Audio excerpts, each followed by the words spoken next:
So what I'm going to talk about today, beyond 8 tonne to the hectare varieties in agronomy for maximising irrigated wheat yields. And I guess before I even really start the talk, the question is, you might ask is why is GRDC investing in irrigated wheat production? And particularly in a dry year like this when the dams are dry and it's not looking like we're going to have much of a dryland crop at this stage unless we get some rain.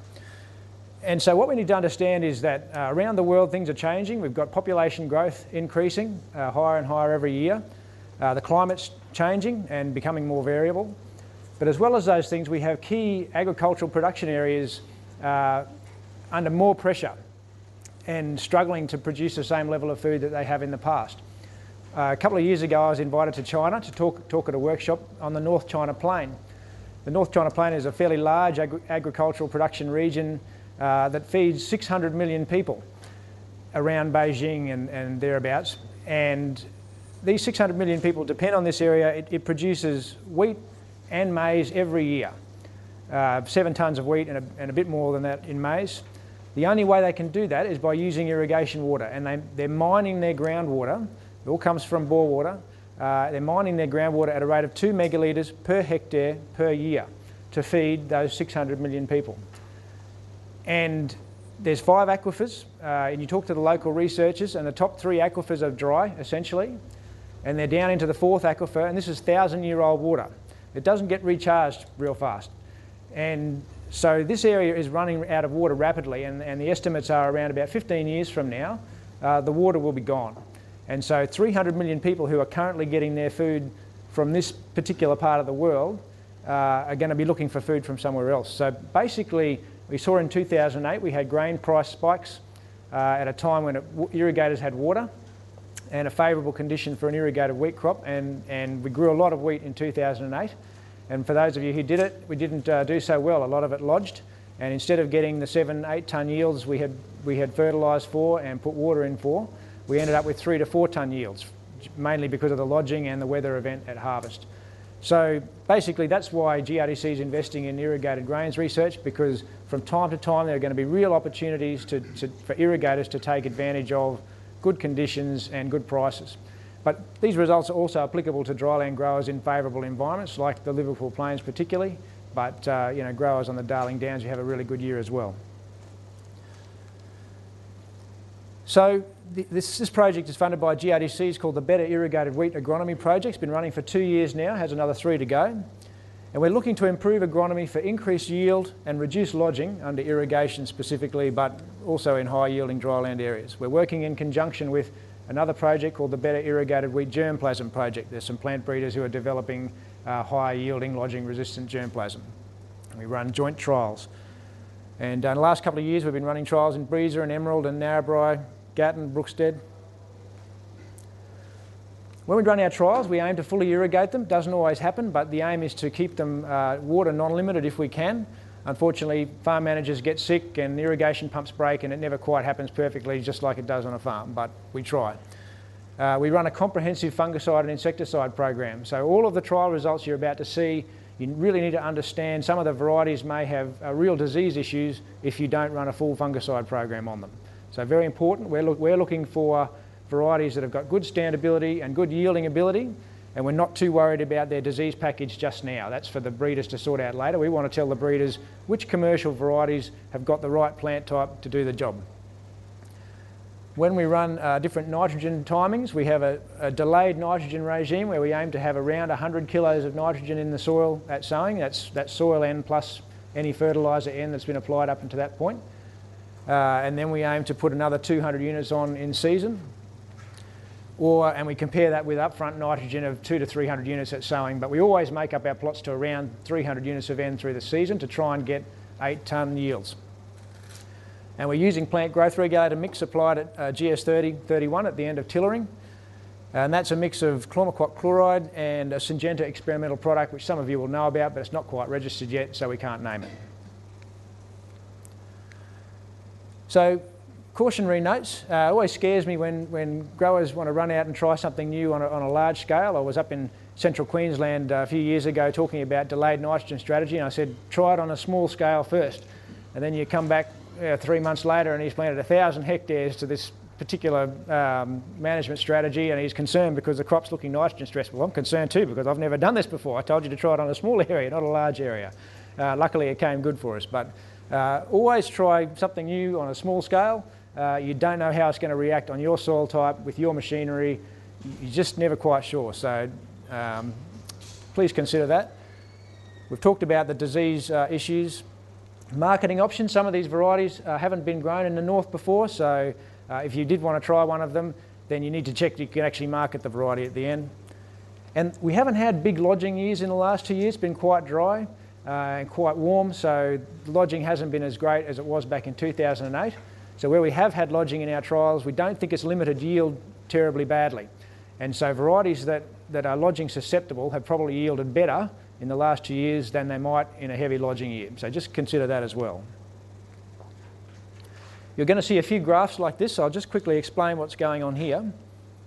But basically, lodging runs in this direction. Any variety that has a dot over this side of the graph is a lodging susceptible variety. And yield runs in this direction, and we want to try and get up in this corner basically, where we're comparing to a standard variety, which is either Crusader or Lancer, which are fairly lodging resistant varieties that we know. And so if we can get up in this corner of the graph, we've achieved our aim of picking varieties that are more lodging resistant and higher yielding than the standard varieties we're working with. So I'm going to move right into some trial results. Basically, I've grouped trial results in terms of warmer production environments and cooler production environments. So the warmer ones that we successfully ran trials were Gatton and Emerald. And these are quick maturing varieties from trials run at Gatton and Emerald, this particular slide, compared with Longreach Crusader. You see we've got a cloud of points around here, and up here, lodging not really any worse than Crusader, but yielding half a tonne or more better. And these were the varieties we came up with. Wallop, Wild Catcham related varieties from probably southern Western Australia. Marindas and AH, I think, Suntop, you would know about. QT14381 is an experimental variety that will be released later this year. It's very promising in a range of environments, so you'll see it a bit more. And Belleroy. So a bit of a cloud of varieties there. A few different options that didn't lodge worse than Crusader but yielded a little bit better. Some of the ones that yielded a bit more, Caparoy seemed to have a bit higher yield potential than Belleroy. A similar durum variety. H45 and 46, older varieties, but did quite well, but we only had them in one of the trials in those sites, so we'll have to have another look at them. Some of the other more noteworthy varieties, Ruby always yields well in these warm environments. Kennedy does well, but it has a bit of lodging susceptibility. Janderoy, a bit of a lodger, and Spitfire doesn't seem to do quite so well under the high yielding conditions that we've had in our trials, but always bear in mind that we're looking at specifically high yielding conditions. Don't stop growing your favourite dryland growers dryland varieties because of what you're seeing here. And some of the worst lodges that we saw in these environments, HyperKnow, out of all the Jeromes, HyperKnow is the one that'll lodge the most, so I wouldn't be growing it too often under irrigation. You might get lucky, but if you get a bad lodging year, you might struggle. Sunco, Lang, Hartog. Now we're working with quick varieties again down at Breezer and Narrabri now, so some of the longer season, cooler environments that we've worked at. And you can see there's a big cloud of points above Crusader. Crusader was just about one of the worst varieties at these particular sites, so it just didn't seem to like being grown that far south under irrigation. But we did get some varieties yielding a lot more. So Wallop and Lancer, and that QT line I was telling you about, all yielded quite well at Breezer and Narrabri over a couple of years. Definitely worth a look. And Chillcurry was a high yielding durum. More lodging susceptible types, again, I'd say that the lodging happened only just before harvest. It really didn't come very early in the season, it came late, so it didn't really have time to affect yield very much. So that's why some of these lodging susceptible types haven't yielded too badly. HyperKnow, Orion always yields pretty well if the lodging's a bit late. Suntop, Sunco, the Sunlines tend to be a little bit lodging susceptible. Burke, definitely not a variety you want to grow under irrigation. Always really struggles under high yielding conditions as far as I'm concerned. Now we're moving to longer season varieties, and this is a bit of a key area for us because the theory says if you can plant a variety a couple of weeks earlier, grow more biomass, get a longer growing season, then you hopefully can push your yield boundaries. And one of our aims is to try and crack 10 tonnes during the life of the project in a commercial field. And so we only had a couple of sites in this set. It was fairly limited, so I won't talk about it for too long. But again, this QT line seems very well adapted, either on an early or a late sowing date, north or south. It did quite well. So it won't be an APH variety, unfortunately, by the sounds of it, but certainly worth looking out for. Sentinel did well, Gladius, Gascoigne, Clearfield Jans. In these longer season environments, we're actually comparing to, in the longer maturing variety trials, we're comparing to Lancer now, not Crusader. So longer season varieties at Breezer and Narrabri. Beaufort, some of you will have heard of, QT14381 again. But there's not many dots above the line here, and that means that Lancer's done very well itself. So it's actually one of the varieties that have done very well down at Breezer and Narrabri on that early sowing date. So there's Lancer, Mansfield, Gauntlet, Giles, Sentinel, Gascoigne. All did pretty well across Breezer and Narrabri at the early sowing date. Here's some other varieties you've known, and here they really started to struggle on the early sowing date where they lodged a bit more.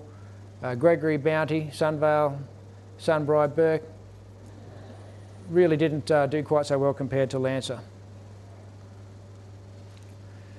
So basically the variety guides in New South Wales and Queensland have been updated with this data. Now in Queensland they pretty much use straight data from this project because it's the best data that we've had in Queensland. And so this is an excerpt resorted for lodging susceptibility from the Queensland Variety Guide for 2014, which I think you got in your packages when you arrived. And so the varieties that have achieved some good lodging resistance scores are Lancer, Crusader, Dart, Wallop and Livingston. And among the Jeromes, Belleroy tended to be the least lodged in all of our trials. And the susceptible ones, Burke, Sunco, Sunvale and HyperKnow. If there's any lodging to be had in there in your trial, that's where you see it. Lodging, if lodging occurs at flowering time, the plant goes down and light interception becomes really inefficient. Light really struggles to get onto the leaves properly, and the biggest yield reductions you'll get from lodging are when lodging occurs around flowering time. So if it's only happening a week before harvest, you haven't done yourself too many problems, but if lodging's happening at flowering or before, then you're really going to get a bit of a yield reduction from it. So just so you're aware. We did a little bit of a comparison between Jeromes and bred wheats. When I started this project, some growers were telling me Jeromes are more lodging resistant than bred wheats. So just grow Jeromes and you'll be right. And they're more high yielding as well. So I wanted to just test this theory a little bit of a dodgy comparison, but I just compared the Jeromes in our set with a similar set of bred wheats, Tritic and Acevums, even though they're not APHs necessarily, of similar maturity. When you're making varietal comparisons, you've sort of got to make sure they're flowering at roughly the same time to be a fair comparison. So on average, the Jeromes were certainly yielding more across most of the sites, except at Narrabri where we had some pretty obvious crown rot in the trial. Lodging-wise, however, the Jeromes on average lodged worse than the bred wheat set that I've picked. Now, among that set, Belleroy was a pretty low lodging Jerome line, so there certainly are Jeromes that you can pick that will have high yield and low lodging. But as a general statement, I don't think it's correct to say that Jeromes have less lodging susceptibility than bred wheats. And just also to note, if you use a longer season bred wheat on an early sowing date, you can still out-yield Jeromes. So Jeromes aren't the be-all and the end-all, but they're certainly not a bad option under irrigation. Plant growth regulators have a bit of a mixed reputation around the traps. Sometimes they seem to work, sometimes they don't. You talk to Guy McMullen, who's done a bit of work with them on the Liverpool Plains, and the guys at AMPS. Basically, they don't seem to get much of a response from PGRs up to the 6 tonne to the hectare mark. A lot of my trials have been sort of around that 6 tonne or a bit higher. And we have got significant responses from PGRs, but not all of the time. And so the black bars are where we have applied the plant growth regulator, and the grey bars are where we haven't. And the 3 sites where we got a clear, significant response across all varieties in the set were all high sowing end locations. at Breeza and one at Gatton. We've had another couple of sites where some varieties have shown a positive response and some haven't. And we put that down to the fact that we've got a range of varieties in our trials and we can't spray them all at the perfect date for themselves for the plant growth regulator. So we go in on one date, spray plant growth regulator over 30, 40 varieties. So sometimes it's going to work better for other varieties, some varieties than others. But what's interesting is that as far as lodging goes, plant growth regulators have traditionally been used as a lodging reduction tool. And we haven't actually seen a clear lodging reduction in all of the same trials where we're getting the yield increase.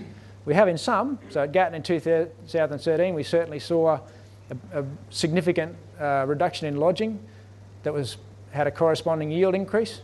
But we didn't see it at Breeza 2012 particularly. And at Breeza 2013, it was only significant in a smaller number of varieties. So what we think is happening is that in some of these locations, we haven't quite got the irrigation perfect. And potentially what the plant growth regulators are doing, they're reducing the biomass, the early biomass production, some of that extra fleshy leaf that gets produced in tillering in a high yielding trial, which is not really important biomass. And so it reduces that biomass, and then later in the season, that crop can perhaps cope a little bit better with the mild water stress that it experiences. So we think that might be what's going on there. What PGR did you use then? What's that? What PGR did you use? So as I said earlier, so this is a mix of chlormequat chloride and a Syngenta experimental that I'm not allowed to name. So yeah, so it's a fairly common mix used around the world and applied at GS31. So plant growth regulators, now this is interesting. Traditionally when you see anything increase yield, you'll normally see a protein reduction in response to that increased yield. You get more yield, you'll get less protein in that grain. That's sort of a fairly general sort of a rule. We've actually seen an opposite effect here at Breeza in 2012, where we had a statistically significant increase in protein related to the plant growth regulator application. We also got a statistically significant increase in yield. This is quite unusual, and it hasn't occurred at all of our sites. We've only got protein results back from the 2012 location so far, so we'll learn a bit more once the 2013 results come back. But yeah, what we think is happening there again, we think that PGRs are reducing biomass, reducing unnecessary leaf production in this particular location, and because it's put less nitrogen into leaf, it's got more nitrogen available to put protein on later on. So we think that's what's going on, but we probably need to look a bit harder at it to tease that out a bit more. We certainly didn't see it at Breeza in a delayed end site or at Gatton. And we think at those particular sites we probably had better grain filling and availability anyway. So at a delayed end site, the nitrogen is going on later in the season, so it's more likely to be in the surface of the soil where the roots are more active and be more available for protein production. And at Gatton 2012, that site was a lower yielding site in general. So the nitrogen, the 300 units of N we put on was in excess of what we needed for the 6 tonnes thereabouts that we were getting. So we think that's what happened there. At my talks over the years, I've talked a lot about the importance of using delayed nitrogen application to manage the canopy, reduce that early biomass production and reduce your lodging risk.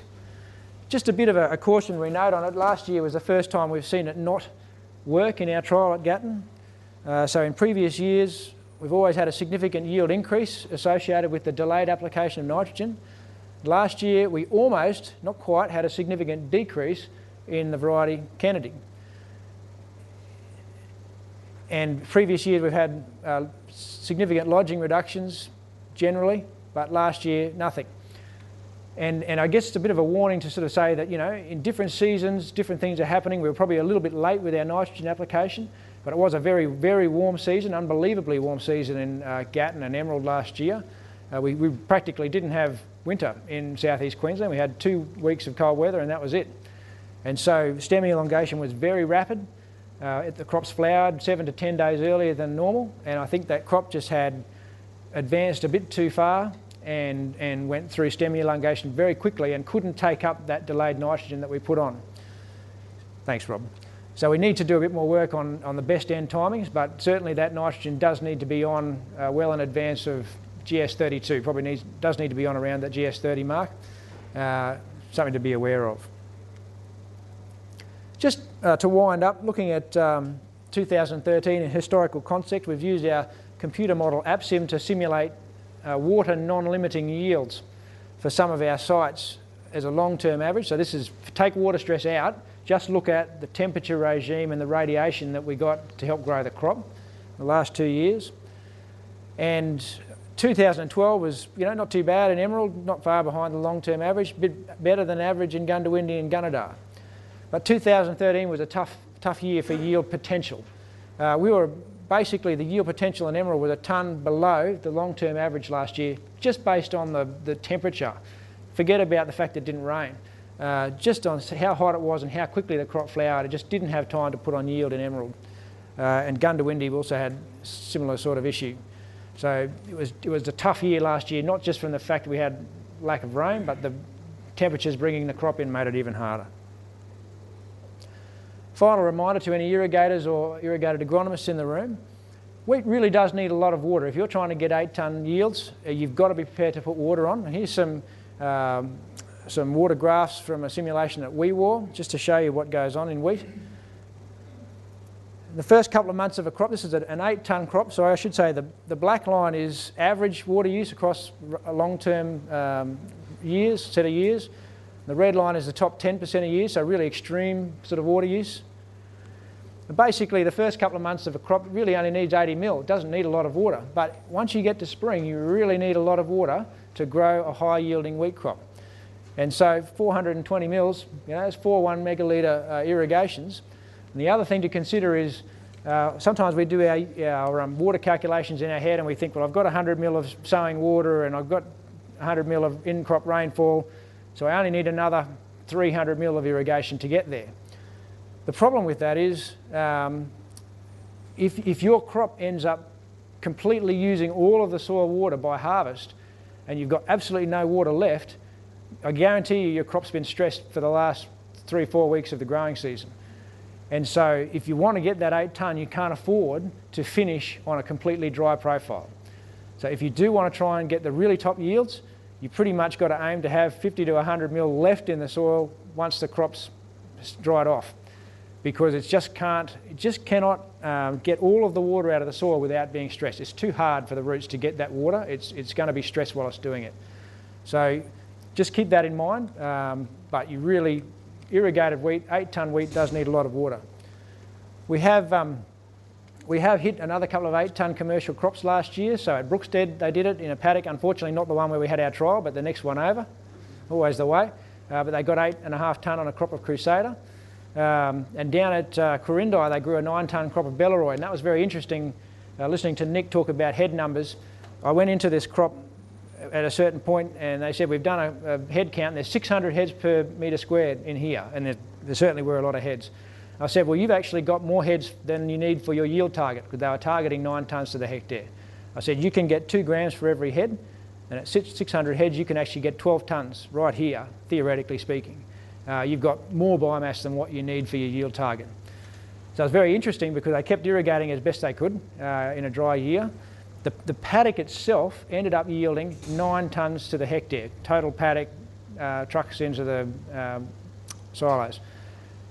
But the slopey part of the paddock only yielded 6 tonne to the hectare up on the hill, and the yield monitor was showing 6 up there and 12 down where we had been when we were looking at the crop. And so unfortunately they didn't get a weigh bin in there to really confirm that we'd cracked a record, but we're pretty sure that we had a 10 tonne plus yield down there for sure at Quirindi last year. So these big yields are possible. They do need a lot of water. Just to finish up, Rob, a couple of photos, happy snaps to send you home with, just to remind you under irrigation why you grow some varieties and not others. There's a trial where Kennedy managed to stand up, and Kennedy is known to go over under really good conditions. There's Sunvale. Don't try irrigating these varieties at home. Gregory, Baxter, flat on the ground already, shortly after flowering. Great dryland varieties, brilliant for their dryland situations, but under irrigation they really struggle. So Burke, Sunco. Anyway, so thanks for that. So we know soil water is really important for a dryland crop, and soil water, the same, is important for an irrigated crop. If you don't have a buffer underneath your root system, it's very difficult to keep the crop's water requirement satisfied once the weather turns warm. So if you can have, 1.5 to 2 megs of water in the soil, that's a really good way to grow an irrigated crop from a pre-irrigation, furrow pre-irrigation or something like that. We struggled at Brookstead last year where we had our trial when they only had 60 mil of water in the soil at sowing, and we kept running the lateral move. They couldn't quite keep up, and ultimately the crop would have been stressed all the way through the season because it just never had a big heap of water under that root system. It was always struggling that little bit. It'd be the same in sorghum. Yeah. And if you only got a certain number of irrigations to put on, you're better off putting them on that little bit earlier so that you can get under the crop rather than applying them very late during grain filling. But yeah.